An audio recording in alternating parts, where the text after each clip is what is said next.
بسم اللہ الرحمن الرحیم۔ السلام علیکم دوستو، اللہ کے آخری نبی صلی اللہ علیہ وآلہ وسلم تاریخ انسانی کے سب سے جامع اور اکمل آپ کی زندگی میں اپنے تمام تر کمال کے ساتھ جمع ہے۔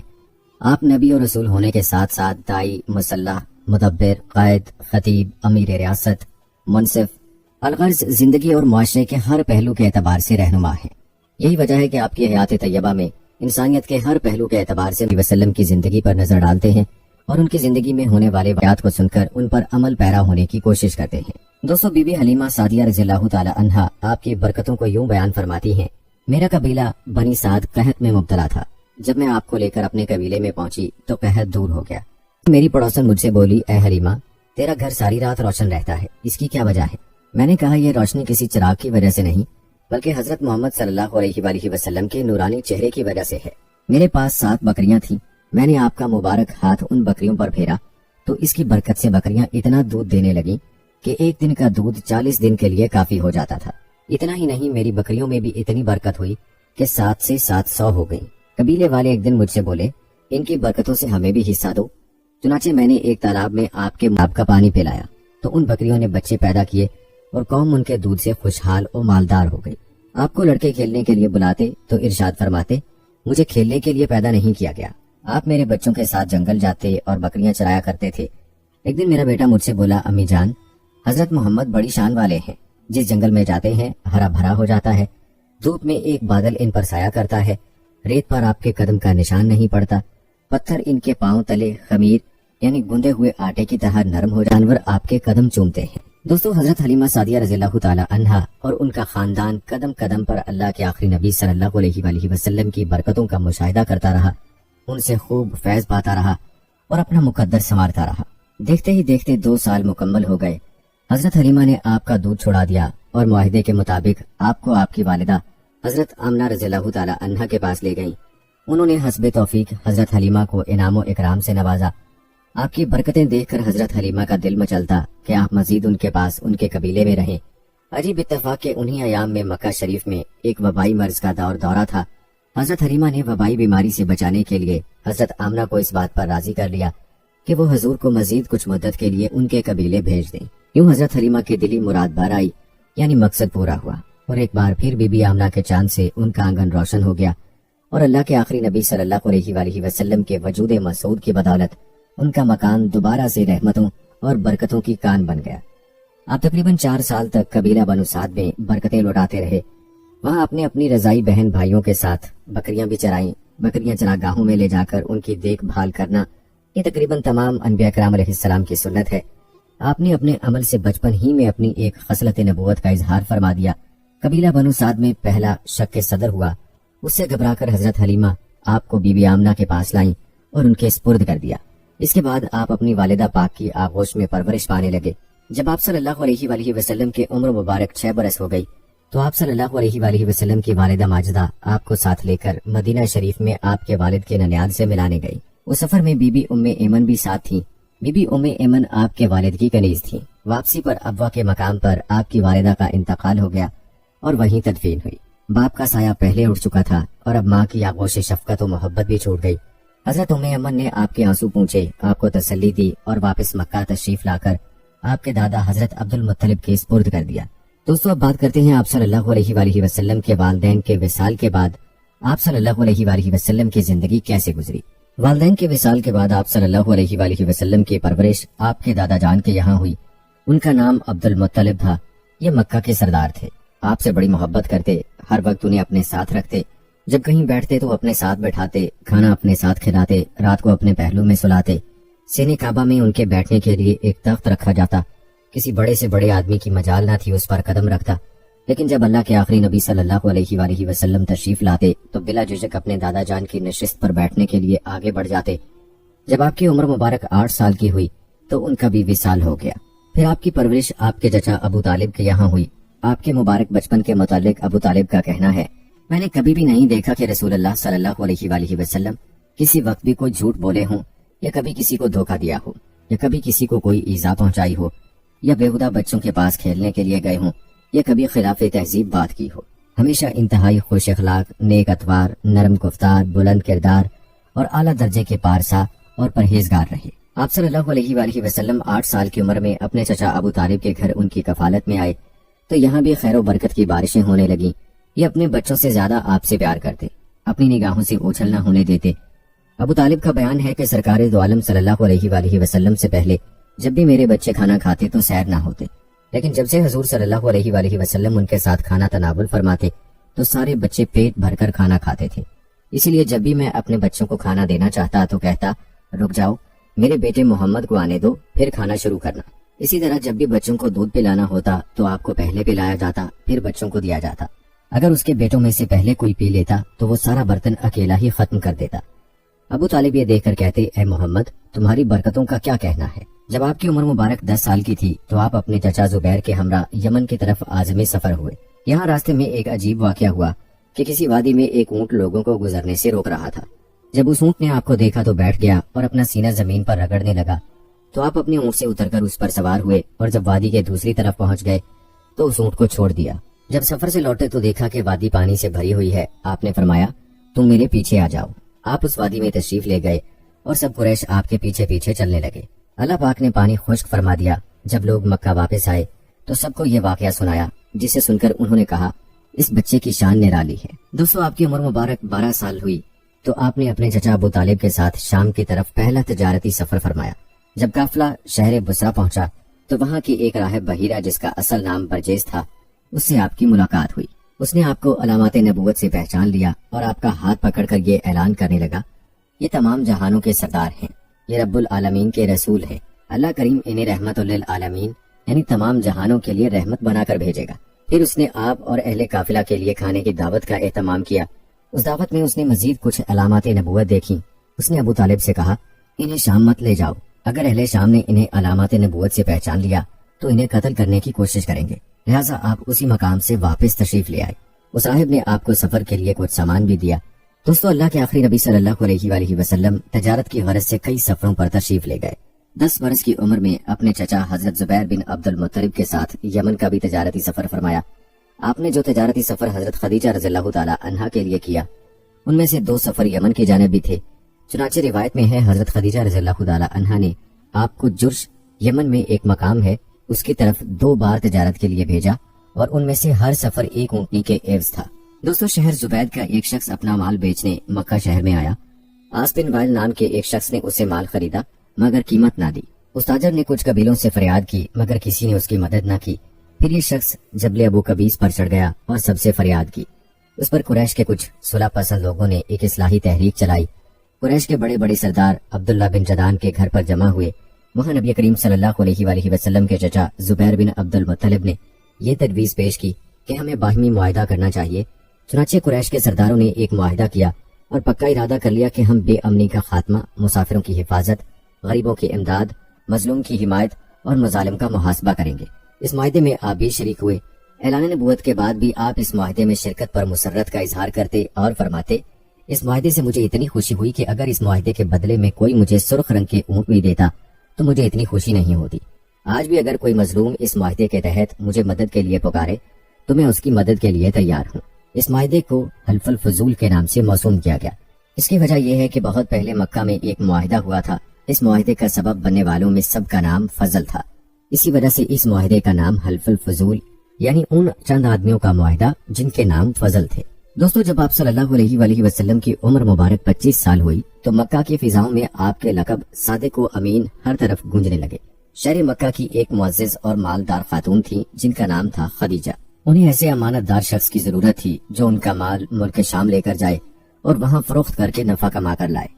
آپ کی امانت و صداقت کی شہرت جب حضرت خدیجہ تک پہنچی تو انہوں نے آپ کو پیغام بھیجا کہ آپ میرا مال تجارت ملک شام لے کر جائیں، جو معاوضہ میں دوسروں کو دیتی ہوں آپ کو اس کا دگنا دوں گی۔ آپ نے ان کی یہ درخواست قبول فرما لی اور تجارت کا سامان اور مال لے کر ملک شام روانہ ہو گئے۔ اس سفر میں حضرت خدیجہ رضی اللہ تعالی عنہا کا غلام میسرہ بھی آپ کے ساتھ تھا، جو آپ کی خدمت اور دیگر ضروریات پوری کرتا تھا۔ ایک بار پھر جب آپ صلی اللہ علیہ وآلہ وسلم ملک شام کے مشہور شہر بصرہ پہنچے تو وہاں نستورہ راہب کی عبادت گاہ کے قریب قیام فرمایا۔ وہ راہب میسرہ کو پہلے سے جانتا تھا، اسی بنیاد پر وہ اس کے پاس آیا اور آپ کی طرف اشارہ کر کے کہنے لگا، یہ کون ہے جو اس درخت کے نیچے اترے ہیں؟ میسرہ نے جواب دیا، یہ شہر مکہ کے رہنے والے ہیں، بنو ہاشم سے تعلق ہے، ان کا نام محمد ہے اور لقب امین ہے۔ راہب کہنے لگا سوائے نبی کے آج تک اس درخت کے نیچے کوئی نہیں اترا۔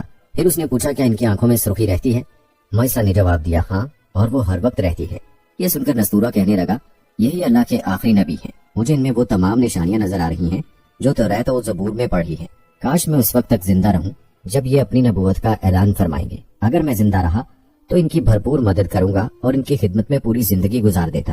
اے مائسرہ، میں تمہیں نصیحت کرتا ہوں کہ کبھی ان سے جدا مت ہونا، ان کی خدمت کرتے رہنا، کیونکہ اللہ پاک نے انہیں نبوت کا شرف عطا فرمایا ہے۔ آپ سامان تجارت بیچ کر جلد واپس تشریف لے آئے۔ جب آپ کا قافلہ مکہ واپس پہنچا تو اس وقت حضرت بی بی خدیجہ رضی اللہ تعالی عنہا مکان کی چھت پر بیٹھی ہوئی تھی۔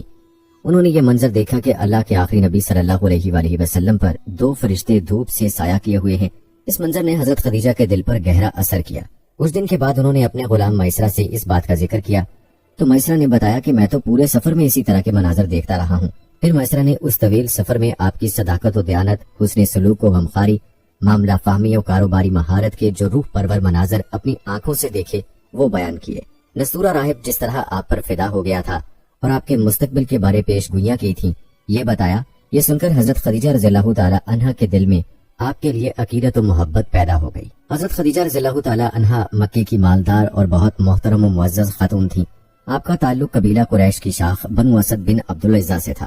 ان کا سلسلہ نسب 3 واسطوں سے رسول اللہ صلی اللہ علیہ وآلہ وسلم سے ملتا ہے۔ اہل مکہ انہیں ان کی پاک دامنی کی وجہ سے طاہرہ یعنی پاک باز کے لقب سے یاد کرتے تھے۔ ان کی عمر اس وقت 40 سال ہو چکی تھی۔ انہوں نے 2 شادیاں کی تھیں اور ان کے دونوں شوہر انتقال کر گئے تھے۔ بڑے امیر و کبیر افراد نے ان کو شادی کے پیغامات بھیجے لیکن انہوں نے تمام پیغامات کو واپس کر دیا اور یہ طے کر لیا تھا کہ اب نکاح نہیں کریں گی۔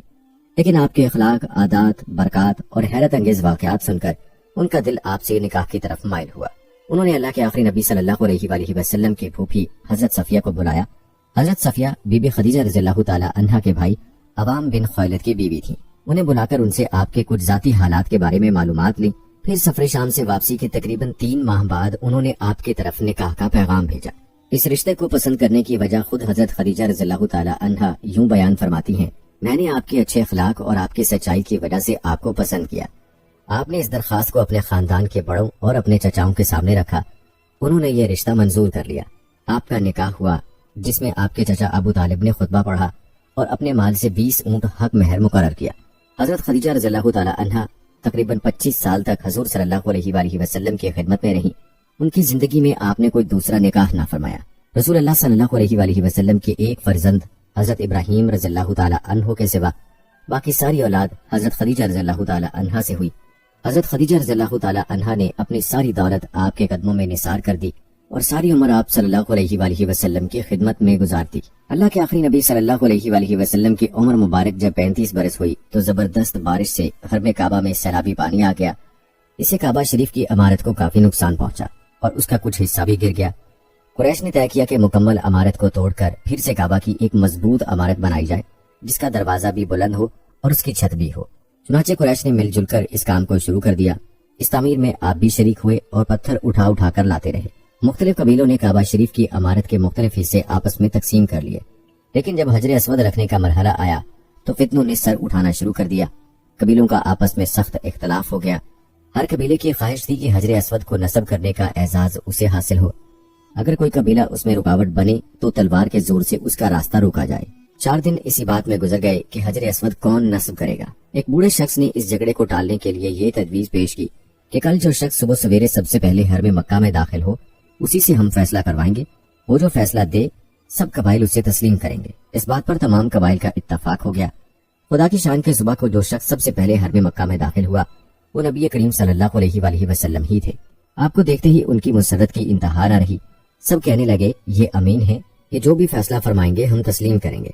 آپ نے اس جھگڑے کو کمال دانش مندی کا مظاہرہ کرتے ہوئے اس طرح ختم کیا کہ فرمایا جو قبیلے حجر اسود رکھنے کا تقاضا کرتے ہیں وہ اپنا ایک ایک سردار چن لیں۔ انہوں نے اپنے اپنے سردار چن لیے۔ پھر آپ نے اپنی چادر مبارک کو بچھا کر حجر اسود کو اس پر رکھا اور سرداروں نے فرمایا کہ وہ سب مل کر اس چادر کو تھام کر حجر اسود کو اٹھائیں۔ سب نے ایسے ہی کیا اور جب حجر اسود اپنے مقام تک پہنچ گیا تو آپ نے برکت والے ہاتھوں سے اس مقدس پتھر کو اٹھا کر اس کی جگہ پر رکھ دیا۔